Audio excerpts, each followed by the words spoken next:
Sixth. कल हमने यहाँ तक कर लिया था क्वेश्चन नंबर 3 तक। और हमारे पास आता है find the HCF of the following bye long division method. तो मैं इसमें एक क्वेश्चन आपको करवा रहा हूँ लॉन्ग डिवीजन से कैसे होता है। और क्वेश्चन में जो 3 दिए हुए हैं पार्ट वो हैं 12, 24 और 88। जो सी पार्ट है इसका, फोर्थ क्वेश्चन का सी पार्ट। तो इसमें क्या है कि सबसे पहले लॉन्ग डिवीजन में क्या करते हैं, हम कोई 2 नंबर लेते हैं, जो बड़ा वाला नंबर है उसको डिवाइड करते हैं छोटे से। तो 12 2 जा 24, 2 टाइम्स चला गया। अब 12 इन दोनों का HCF 12 हो गया। लेकिन मुझे तीसरे नंबर को भी इन्वॉल्व करना है, तो मैंने 88 को डिवाइड किया इसी 12 से। तो 12 7 जा 84, तो कितना बचेगा 4। तो आप 12 को इधर लेके आओगे, 4 3 जा 12। इसका मतलब 4 से अब 88 भी कैंसिल हो रहा है, 24 भी और 12 भी। तो HCF विल बी 4। तो लॉन्ग डिवीजन से आप इस तरह से करेंगे क्वेश्चन को, जब तक ये डिवाइड होता रहेगा पूरा कम्प्लीटली, यहाँ पर रिमाइंडर 0 हो जाएगा बस, तो वही HCF हो जाता है। इसके बाद देखिए 5th क्वेश्चन है 2 ropes are 64 centimetre and 80 centimetre long, है ना। What maximum length of piece can be cut equally from the given rope without wasting any rope? तो आपको 2 रोप्स दी हुई हैं 64 सेंटीमीटर और 80 सेंटीमीटर की। अब इनमें मैक्सिमम लेंथ ऑफ पीस आपको कट करने हैं ताकि कोई भी रोप जो है, थोड़ी सी भी रोप की लेंथ जो है वो वेस्ट ना हो। तो इसके लिए फिर हम इसका HCF निकालेंगे। और HCF देखिए कैसे निकालेंगे। Given that length of rope हमें 64 centimetre and 80 centimetre, lengths of rope वो जो हैं वो 64 सेंटीमीटर और 80 सेंटीमीटर हैं, ठीक है। तो आप इसमें क्या करेंगे, for calculating maximum number of ropes from each without wasting any rope we have to calculate the HCF of given length. तो आप इसे चाहें तो लिख सकते हैं और नहीं तो सीधा HCF उसका निकाल सकते हैं किसी भी मेथड से। जैसे मैंने इसको अभी फैक्टराइजेशन से निकाल दिया, प्राइम फैक्टराइजेशन निकाल दिया। आप लॉन्ग डिवीजन से निकाल दीजिए, कोई दिक्कत नहीं है, ठीक है। तो मैंने 64 को निकाला, 2 से डिवाइड होता रहा लास्ट तक, तो ये 6 टाइम्स 2 होता है। 80 से करेंगे 2 को तो 40 20 10 और ये 5 से कैंसिल, 5 से डिवाइड हो जाएगा पूरा। तो मैंने 64 के जो फैक्टर्स थे ऊपर लिख दिए, 80 के नीचे जो कॉमन फैक्टर्स हैं उनको लेना है केवल। तो 2 2 2 और 2 इनको मल्टीप्लाई कर दो, 2 2 जा 4 2 जा 8 2 जा 16। तो जो लेंथ ऑफ पीस है वो 16 सेंटीमीटर होना चाहिए। तो दोनों में इक्वल लेंथ के जो रोप्स हैं, रोप के पीसेज हैं वो कट जाएंगे, ठीक है। Next is find the greatest number with which divides 184 230 and 276 completely. तो हम इसको लॉन्ग डिवीजन मेथड से कर देते हैं। अब मुझे HCF निकालना है, 184 और 230 है, तो मैं HCF लॉन्ग डिवीजन मेथड से निकाल देता हूँ, ठीक है। 230 है, इसको 184 से डिवाइड करोगे तो 1 टाइम डिवाइड करने के बाद 230 की जब 184 रखोगे आएगा 46 से जब तुम 184 को डिवाइड करोगे तो ये पूरा 4 टाइम्स कट रहा है, यानी 46 इन दोनों का HCF हो रहा है। लेकिन 276 को ये डिवाइड करता है क्या, तो जब आप इसे 276 को डिवाइड करेंगे तो 46 से ये 6 टाइम डिवाइड हो जाएगा। इसका मतलब है कि 46 वो नंबर है जो इन तीनों को डिवाइड करता है। इट मीन्स HCF या ग्रेटेस्ट नंबर जो होगा वो 46 होगा, HCF भी होगा और ग्रेटेस्ट नंबर भी बात एक ही है, ठीक है। तो इस तरह से ये लेट्स ट्राई 5 आपका यहाँ एंड हो जाता है। इसके बाद जो नेक्स्ट आएगा वो है लोएस्ट कॉमन मल्टीपल। ये लोएस्ट कॉमन मल्टीपल है। लोएस्ट कॉमन मल्टीपल का मतलब है और LCM ऑफ 2 और more given number is the lowest of their common multiple. यानी अगर आपको सपोज 15 और 30 का मल्टीपल आपको LCM लेना है तो इनके मल्टीपल्स लिखिएगा। तो मल्टीपल्स दो 15 30 45 60, यानी 15 की जो टेबल होती है उसके हिसाब से मल्टीपल्स आप इसके लिख दीजिए, 30 के भी लिख दीजिए। फिर इसमें आप देखिए कि मल्टीपल कॉमन कौन से हैं, तो ये पहला कॉमन है, फिर दूसरा कॉमन है। उसके बाद में आप अगर आगे बढ़ते जाएंगे तो आपको कॉमन मल्टीपल नहीं दिख रहा है इसके अंदर। तो अगर इसमें दूसरा कॉमन मल्टीपल नहीं दिख रहा है तो जो सबसे लोएस्ट कॉमन मल्टीपल होगा वो कौन सा होगा, 30, क्योंकि लोएस्ट कॉमन लेना है आपको।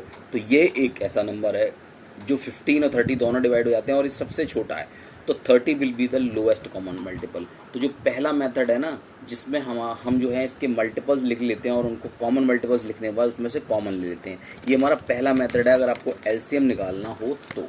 फिर होता है प्राइम फैक्टराइजेशन। ये काफ़ी आसान होता है प्राइम फैक्टराइजेशन, जैसे 84 और 46 का प्राइम फैक्टराइजेशन से एलसीएम निकालना है। तो मैंने क्या किया कि पहले दोनों के प्राइम फैक्टर कर लिए, इसको 2 से डिवाइड करते गए, फिर 3 से, फिर 7 से।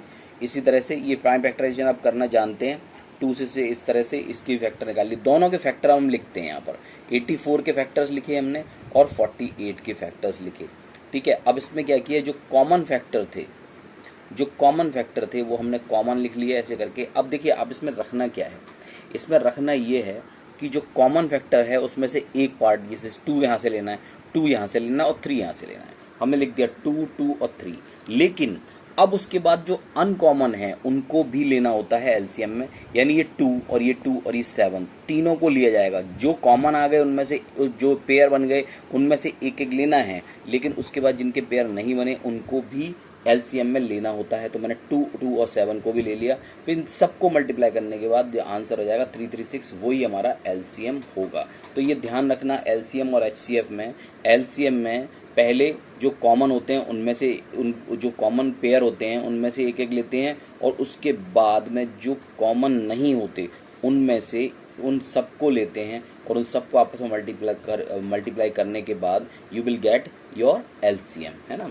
इसके बाद एक कॉमन डिवीजन मेथड होता है, कॉमन डिवीजन मेथड। तो ये कॉमन डिवीजन मेथड इस तरह से होता है कि find the LCM of the, ये हमें नंबर 4 दिए हैं, इनको मुझे कॉमन डिवीजन मेथड से करना है। तो देखिए, पहले तो कॉमन डिवीजन में क्या होता है कि जैसे जिस नंबर से ये डिवाइड हो रहा होता है 2 से पहले डिवाइड करते हैं, जब तक 2 से होता रहता करते हैं, फिर 3 से करते हैं, फिर 3 से करने के बाद 5 से करते हैं। अल्टीमेटली यहाँ पर 1 आना चाहिए सब जगह पर, ठीक है। और यही फैक्टर्स को मल्टीप्लाई कर लेंगे, और इन फैक्टर्स को मल्टीप्लाई करने के बाद जो आंसर जो आएगा, आपका आंसर वही हो जाएगा एलसीएम, ठीक है।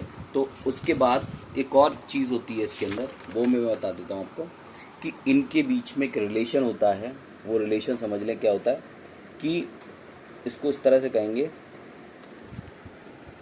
हाँ, प्रोडक्ट ऑफ नंबर्स, यानी अगर 2 नंबर हैं, उन कोई से 2 नंबर हैं, उन 2 नंबर्स का मल्टीप्लाई करो तो उसके उस 2 नंबर्स का जो एचसीएफ और एलसीएम होगा, उनके मल्टीप्लिकेशन के बराबर उनका नंबर होता है। जैसे 35 और 60 2 नंबर्स है, तो 35 और 60 दोनों को मल्टीप्लाई कर लोगे और इनका एलसीएम और एचसीएफ निकालोगे। देखो, एचसीएफ आ रहा है 5, एलसीएम आ रहा है 420, इन दोनों मल्टीप्लाई करोगे 2100 आएगा, और 35 और 60 को मल्टीप्लाई करो तब भी 2100 आएगा। तो फॉर्मूला बन गया प्रोडक्ट ऑफ नंबर, यानी number 1 into number 2 is equal to HCF into LCM. इसको जरा भूलना नहीं, क्योंकि अब इस पे बेस्ड हम क्वेश्चन करने वाले हैं, ठीक है। ये है हमारा लेट्स ट्राई 6। तो इसमें पहला है लोएस्ट कॉमन मल्टीपल के हिसाब से, मैंने एक एक क्वेश्चन सबके किए हुए हैं, जो जरा मैं आपको दिखा देता हूँ, ठीक है। ये पहला क्वेश्चन था 16, 24 और 40।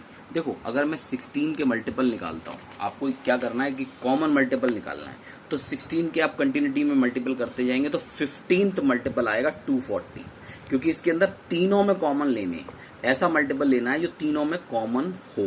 तो इसमें 15th मल्टीपल आएगा इसका, यानी 15th मल्टीपल का मतलब हुआ 16 इंटू 15, तो वो 240 आएगा। तो मैंने यहाँ पर जगह कम थी तो मैं बता रहा हूँ, डॉट डॉट डॉट डॉट कर दिया मैंने, तो आपको 15th मल्टीपल 240 मिलेगा। 24 में भी ये जाके 10, यानी 24 इंटू 10 240 होता है, और उसके बाद 40 में ये 240 यहाँ मिल रहा है। तो ये पहला मल्टीपल है जो तीनों में कॉमन होगा, इससे पहले तीनों में कॉमन मल्टीपल कोई नहीं आ रहा है, तो यही हो जाएगा लोएस्ट कॉमन मल्टीपल। इसके बाद जो भी आएगा वो काफ़ी देर के बाद आएगा। तो ये पहला ऐसा मल्टीपल है जो कॉमन है, तो इसे ही लोएस्ट कॉमन मल्टीपल कहेंगे। तो इसका आंसर हो जाएगा 240, ठीक है। तो ये एक हो गया। इसके बाद क्या है, find the lowest common multiple of following numbers using prime factorisation. अब आपको क्या करना है, प्राइम फैक्टराइजेशन से करना है। तो एक क्वेश्चन मैंने प्राइम फैक्टराइजेशन से भी किया, मैंने एग्जांपल भी आपको बता दिया, लेकिन आप इससे भी देखें कि एलसीएम 40, 56 और 60, इसमें क्या करेंगे, 40 के फैक्टराइजेशन कर लो, इसका 2 से डिवाइड, फिर 5 से। इसी तरह से इसका किया मैंने, देखो आप 2 2 2 2, फिर 7 से, उसके बाद 2 2 3 और 5 से डिवाइड हो जाएगा। हमने इन सबको लिख लिया। अब इसमें कॉमन फैक्टर्स भी निकाल लिए। तो देखिए, आप 2 2 वाले भी कॉमन फैक्टर लीजिए, 2 में भी कॉमन है वो भी आप लेंगे। आप 2 वाला, इसमें देखो इन दोनों में कॉमन है, और 5 5 इन दोनों में कॉमन है। तो हमने क्या किया, जो भी पेयर बन रहे हैं 3 वाले या 2 वाले, उनमें से मुझे एक एक नंबर, जैसे 2 यहाँ से लेना है, फिर 2 यहाँ से लेना है, फिर 2 यहाँ से भी लेना है, और उसके बाद यहाँ से 5 भी लेना तो मैं 5 भी ले लिया। उसके बाद जो अनकॉमन है, जैसे 3 अनकॉमन है तो वो 3 भी लेंगे, 7 अनकॉमन है तो 7 भी लेंगे, और इन सबको मल्टीप्लाई करोगे तो 840 आ जाएगा। ठीक है, तो मैंने एग्जाम्पल में भी आपको बताया, तो इस तरीके से जो कॉमन फैक्टर्स होते हैं वो भी लेते हैं और जो कॉमन नहीं है उनको भी लेना है, तो आपको मिलेगा एलसीएम। इसके बाद थर्ड है find the lowest common multiple of the following by using division. Division method use करके करना है। तो मैंने पहला क्वेश्चन किया है, देखें आप इस पहले क्वेश्चन में क्या है कि 70, 110 और 150 को करना है। तो पहले आप 2 से डिवाइड करिए, 2 से डिवाइड बंद, तीनों बंद हो जाए, होना इनमें से कोई भी एक भी डिवाइड हो रहा हो तब भी करना होता है। तो 3 से डिवाइड करेंगे, 3 से डिवाइड होना बंद हो जाएगा तो 5 से शुरू कर देंगे। 5 से डिवाइड होने के बाद देखिए अब यहाँ 3 नंबर रहेंगे, तो 5 से डिवाइड हो गया, अब 5 से बंद हो गया तो फिर 7 से करेंगे, फिर 11 से करेंगे। अल्टीमेटली हमें नीचे तीनों जगह पर 1 1 1 चाहिए और इन सभी को मल्टीप्लाई कर दो, सिंपली ये आंसर आ जाएगा। ठीक है, 11,550। ठीक है, this will be your answer. अब देखें जरा, फोर्थ क्वेश्चन है the product of LCM and HCF of 2 number is 80। यानी एलसीएम इंटू एचसीएफ दिया हुआ है 80 और एक number, if one of the number is 20, उनमें से एक नंबर 20 दिया है, फाइंड द अदर नंबर। तो आप क्या करेंगे, पहले लिखेंगे what is given. Given is product of LCM and HCF कितना दिया है 80 ऑफ 2 नंबर। 2 नंबर्स का जो प्रोडक्ट है वो एलसीएम इंटू एचसीएफ 80 दिया है और उनमें से 1 नंबर इज 20।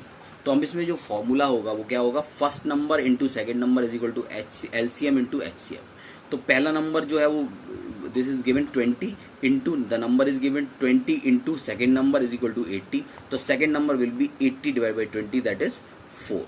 ठीक है, इसी तरह से एक क्वेश्चन लास्ट में इसमें है the HCF of 2 number is 6 and there LCM is 36। यानी एचसीएफ ये दिया और एलसीएम ये दिया और एक नंबर दे दिया 18, तो मुझे दूसरा नंबर निकालना है। तो बस सेम फॉर्मूला और सेम तरीके से रखना है। वहाँ प्रोडक्ट दिया होता है, यहाँ अलग अलग दिए हुए हैं। तो यहाँ क्या क्या दिया हुआ है, HCF of 2 number 6, LCM of that 36, first number is 18 and second number is you have to find out. तो अब इसमें फॉर्मूला हो जाएगा 1 into second, first into second is equal to LCM into HCF. इस फॉर्मूले को भूलना नहीं, ये फॉर्मूला याद रखना। और इसमें फर्स्ट नंबर 18 है, second you have to find out 36 into 6।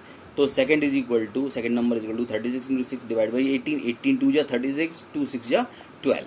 तो ये सेकेंड नंबर विल बी 12। तो यहाँ तक की एक्सरसाइज यहाँ पर फिनिश हो गई है, ख़त्म हो गई है और हमारे इसी तरह से 3 चैप्टर पूरे कंप्लीट हो गए हैं। कल से मैं रिवीजन के लिए जो एक्सरसाइजेज उसके अंदर दी हुई हैं प्रैक्टिस बुक के अंदर, वो मैं आपके लिए भेजूंगा और आप जो है इसमें जितने भी क्वेश्चन बच गए हैं उनको करके भेजिए। तो कल से मैं आपकी रिवीजन चालू कर दूंगा। मैं रिवीजन के लिए आपको एक एक चैप्टर की जो माई टर्न दिए हुए हैं प्रैक्टिस बुक में वो कराऊँ, वो बता दूंगा और कुछ हिंट्स भी मैं वीडियो में आपको बना के डालूंगा। तो उसके बेसिस पे आप उनके फटाफट क्वेश्चन करिए। अभी 3-4 दिन बाकी हैं और इतने में मैं आपको आराम से 3 चैप्टर का रिवीजन करा सकता हूँ, तो मैं उसको करा दूंगा। ठीक है, तो अब इसके अंदर जो क्वेश्चंस रह गए हैं उनको आप फटाफट करके मुझे सेंड कीजिए।